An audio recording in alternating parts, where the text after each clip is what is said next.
নমস্কার, আমি সৌম্য। আপনারা দেখছেন পিপলস রিভিউ বাংলা। বঙ্গ বিজেপির আর নয় অন্যায় কর্মসূচির সূচনায় এসে নিজেই অন্যায় করে গেলেন বঙ্গ বিজেপির দায়িত্বে থাকা কৈলাস বিজয়বর্গী। আরও কি একবার প্রতারণা প্রশ্ন উঠছে। তিনি বললেন জানুয়ারি মাসে নাকি সিএ লাগু হবে এবং মতুয়ারা যারা শরণার্থীরা এসছেন উদ্বাস্তুরা নাকি নাগরিকত্ব পাবে। ফলে আবার আশায় বুক বাঁধছেন মতুয়ারা। আমরা শুনে নেব তিনি ঠিক কি বলেছেন। भारतीय जनता पार्टी ने कहा था कि बांग्लादेश के शरणार्थियों को नागरिकता हम प्रदान करेंगे। सीएए बिल प्रधानमंत्री जी और गृह मंत्री अमित शाह जी ने पार्लियामेंट से पारित कराया। सीएए बिल के खिलाफ ममता जी सहित जितने भी राजनीतिक दल के लोग हैं वो सुप्रीम कोर्ट में गए हुए हैं। सुप्रीम कोर्ट में सुनवाई होने के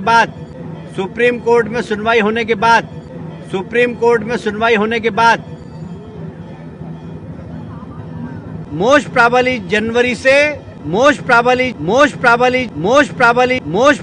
जनवरी से सारे लोगों को जो शरणार्थी हैं उनको नागरिकता देने का काम भारतीय जनता पार्टी की सरकार करेगी। স্পষ্টভাবে দেখলেন তিনি বলেছেন সুপ্রিম কোর্টে বিরোধীরা কেস করেছে, সুপ্রিম কোর্ট যদি রায় দেয় তবে সম্ভবত মোস্ট প্রবাবলি জানুয়ারিতে সিএ লাগু হবে। মোস্ট প্রবাবলি অর্থাৎ এটা শিওর নয়। আর সুপ্রিম কোর্ট যদি রায় দেয়, প্রথম কথা বিরোধীরা কেস করেছে ঠিকই, সুপ্রিম কোর্ট কিন্তু সিএ এর এগেনস্টে কোনো স্টে অর্ডার দেয়নি। ফলত কেন্দ্র সরকারের সিএ রুল বের করতে, নাগরিকত্ব দিতে আদৌ বাস্তবে কোনো বাধা নেই।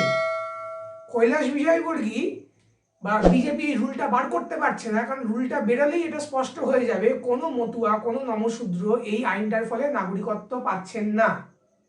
ফলত এবার বিজেপি যে নীতি নিয়েছে, এতদিন এটা করোনার ঘাড়ে চাপিয়েছিল যে করোনার জন্য তারা নাকি বিল পাস করতে পারছে না, এদিকে এত সব আইন, কৃষি আইন, কয়লার বেসরকারীকরণ সব কিছু করে ফেলছে, শুধুমাত্র করোনার জন্য এই সিএটা লাগু করা আটকাচ্ছিল।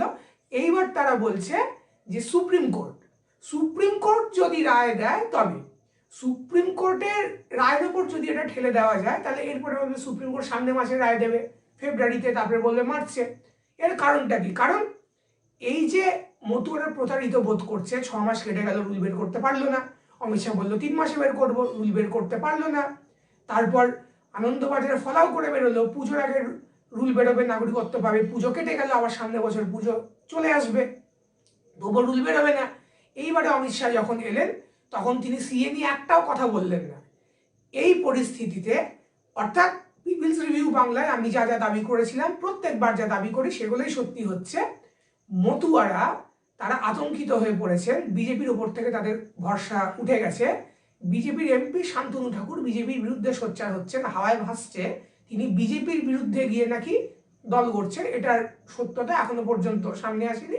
যত দিন যাবে আমরা আশা করছি সামনেই সেই সত্যতা সামনে আসবে। যাই হোক, বিজেপির ঘর কিন্তু ভেঙে গেছে।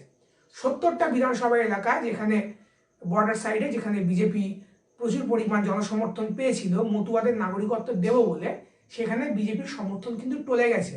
ফলে শান্তনু ঠাকুরকে বা মতুয়াদেরকে বারবার আশা দেখানো, তোমরা অন্য দলে যেও না, তোমরা নতুন দল গড়ো না, বা আগামী 9 তারিখে দলিত আদিবাসী মাইনরিটি আন্দোলন লীগ বা দামাল মতুয়াদের নিঃশর্ত নাগরিকত্ব, শর্তহীন জন্মগত নাগরিকত্ব ফিরিয়ে আনে এবং আধার এনপিআর বাতিলের দাবিতে যে জনসভার আয়োজন করেছে, সেই জনসভায় যেইভাবে মতুয়া নেতারা, এমনকি আব্বাস সিদ্দিকী, ইমতিয়াজ আহমেদ মোল্লার মতো বা রুহুল আমিনের মতো মুসলমান নেতারা যখন সমর্থন জানিয়েছেন, তাতেও কিন্তু বিজেপির কোমর ভেঙে গেছে। কারণ এখন দেখা যাচ্ছে মুসলমান নেতারা তারা কিন্তু সমস্যাটা বুঝতে পেরে, উদ্বাস্তুদের সমস্যাটা বুঝতে পেরে তারা উদ্বাস্তুদের নিঃশর্ত নাগরিকত্বের দাবি জানাচ্ছে। বিজেপি নিঃশর্ত নাগরিকত্ব দিচ্ছে না, সে নাগরিকত্বের নামে টালবাহানা করছে। এবং যে বিলটা এনেছে এটা রেজিস্টার্ড রিফিউজিদের জন্য।